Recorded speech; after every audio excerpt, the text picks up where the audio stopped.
वालेकुम भाई, 3 बकरे हैं, ये कोई लाइन वाले नहीं है, नहीं। आपके यार दोस्तों के हैं, ठीक है। 2 कोटा, एक कश्मीरी। ये 90,000 मांग रहे हैं इसका। और इसके कितने दांत? ये 6 दांत है फात में। 6 दांत। और वजन में कितना है? वजन में 80 प्लस है। और मांग कितना रहे हो? 90? 95,000। 95,000 रुपीज़, वेरी गुड। ये वाला ब्रदर 40 हाइट का 40 है। हाइट। और वजन में कितना है? वजन में 80 प्लस ही आएगा ये भी। ओके। और दांतों में कितना है? दांतों में पूरा है। टाइम हो गया करके क्या अभी भी? ये अपने पास ही आया था फात भाई, जब 8 दांत था। कब आया था आपके अभी पास? अपने पास आके भी इसको अप्रोक्स 1.5 महीना हुआ है। ओके, पलटी लायक है ना? पलटी लायक। कितना मांग रहे हैं उसका? इसके 90,000 मांग रहे 90,000 रुपीज़ इसकी भी।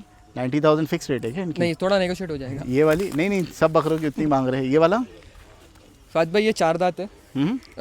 70 ओके, kg अप्रोक्स आएगा। 37 प्लस हाइट आएगी इंशाल्लाह। माशाल्लाह 37 सबसे पकड़ के खूबसूरत चलते है। हैं। इसका कितना है? इसके फात भाई कितने बोला था? 85,000। ठीक है, वो 85, 95, 90 के है। माशाल्लाह तर गुलाबी सबसे खूबसूरत है। Anybody interested, call up, number इनका स्क्रीन पर दिया गया। Thank you so much, thank you.